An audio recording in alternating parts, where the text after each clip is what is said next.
केंद्रीय कर्मचारियों और लाखों पेंशन धारकों को सरकार का बड़ा तोहफा। सरकार ने एक तरफ हर एक केंद्रीय कर्मचारियों का पेंशन की रकम 5, 10, 15 की रेशियो में बढ़ा दी है। साथ में सरकार द्वारा जो भी बकाया पेंशन है 2,78,000 रुपये सुप्रीम कोर्ट के आदेशानुसार देने का ऐलान कर दिया है। मई, जून, जुलाई केंद्र सरकार ने कहा था कि 6 महीने बाद जिस प्रकार से आपका DADR में वृद्धि होता है, सुप्रीम कोर्ट के आदेशानुसार अब इसको 53.66 मारने का अर्थात तो माना जाएगा जो आपका DADR। और उससे भी बड़ा फैसला फिक्स मेडिकल अलाउंस, सरकार ने टोटल 9 भत्तों में परिवर्तन करने का ऐलान कर दिया है। आप सभी का कोरोना काल में रोके गए जो पूरी तरीके से एरियर था उसको केंद्र सरकार रिटर्न करेगी और जो हमारे रिटायरमेंट भूतपूर्व सैनिक हैं उन सभी की जो पेंशन इंक्रीमेंट है जिससे सरकार ने हर 5 साल पर 1 रैंक 1 पेंशन योजना की तीसरी टेबल जो जारी करती है उसकी लिस्ट भी आ चुकी है। साथ में केंद्र सरकार द्वारा जो हमारे सेना के जवान है उन सभी के लिए टोटल 9 भत्तों में भी परिवर्तन करने का ऐलान कर दिया है। सरकार द्वारा अगर देखा जाए हर एक पेंशन धारक की लगभग मिनिमम पेंशन 2500 रुपये बढ़ी है और मैक्सिमम 4500 रुपये तक बढ़ी है।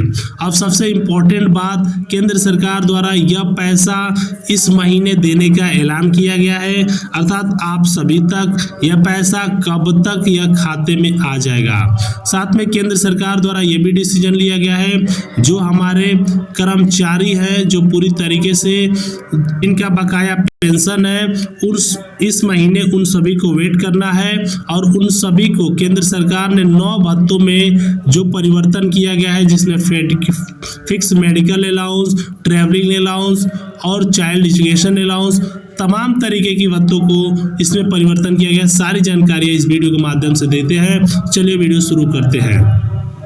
केंद्र सरकार ने हर एक केंद्रीय कर्मचारियों का जो बेसिक सैलरी बढ़ाने का ऐलान किया था। केंद्र सरकार बेसिक सैलरी टोटल 26,000 रुपये महीने का भी ऐलान करने वाली है। इसके लिए केंद्र सरकार ने 8वां वेतन लागू से पहले कई और भी बड़े ऐलान किए हैं। सरकार ने बता देती कि पहले 50 से जो 54 था उसको कर दिया है। साथ में केंद्र सरकार द्वारा फिटमेंट फैक्टर को 3.68 की जो डिमांड की जा रही थी उसको लेकर लोकसभा में एक बड़ा बवाल हो चुका है। वही बात करते हैं CPI-IW, केंद्र सरकार ने जो 138.9 पर रहा था उसको 1 अंक बढ़ा दिया है। अब सरकार द्वारा कर्मचारियों को अगर देखा जाए जून में जो नई सूचकांक है 141.5। अब बात करते हैं बेसिक सैलरी की। क्या बेसिक सैलरी केंद्र सरकार इंक्रीमेंट करने वाली है? 50% DADR मर्ज होने के बाद बेसिक सैलरी में सरकार मर्ज करने की जो प्लान की थी केंद्र सरकार ने उसको ऐलान कर दिया है। अब पूरी तरीके से आप सभी का बेसिक सैलरी 26,000 रुपये तक भी सरकार ने देने का ऐलान किया है। अब सबसे पहली बात यह आती है कि 53% महंगाई भत्ता शून्य कब होगा। इसको लेकर केंद्र सरकार जल्द ही एक बड़ा फैसला लेने वाली है।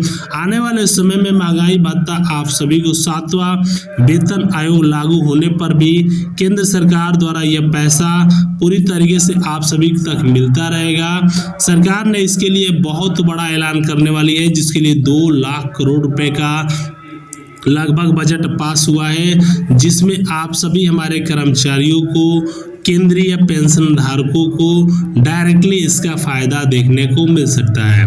मोदी कैबिनेट की तरफ से जो हमारे कर्मचारीगण हैं, जो हमारे सैनिक हैं, जो हमारे रिटायरमेंट भूतपूर्व सैनिक जो पूरी देश के लिए केंद्र सरकार द्वारा यह अब तक का बड़ा फैसला लिया गया है। अब बात करते हैं सरकार द्वारा यह पूरी तरीके से यह पैसा केंद्रीय कर्मचारियों को जो 13,000 रुपये तक 8 भत्तों में पहला भत्ता अगर बात करें दोस्तों कि आप सभी का किस में इजाफा किया गया है, वाहन भत्ता, महिलाओं के लिए विशेष भत्ता, शिक्षा भत्ता, मकान के लिए भत्ता, ड्रेस ड्यूटी भत्ता, साथ में 25% तक सरकार ने टोटल बढ़ोतरी करने का ऐलान की गई है। अब सातवां जो सबसे ज़्यादा जुलाई में बात हो रही थी कि DA/DR को 54 किया जाए, उसमें केंद्र सरकार ने यह भी ऐलान किया कि पूर्ण बजट पेश होने से पहले कोरोना महामारी में रोके गए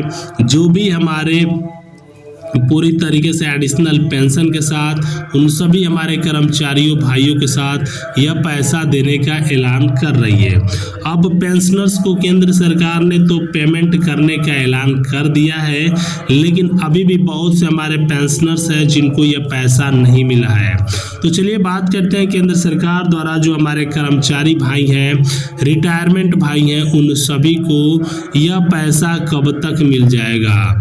सरकार ने जो टोटल 26,000 रुपये बेसिक सैलरी देने का प्लान की है, क्या यह बेसिक सैलरी कर्मचारियों को डायरेक्टली मिल जाएगा, फिर यह आने वाले में समय लगेगा।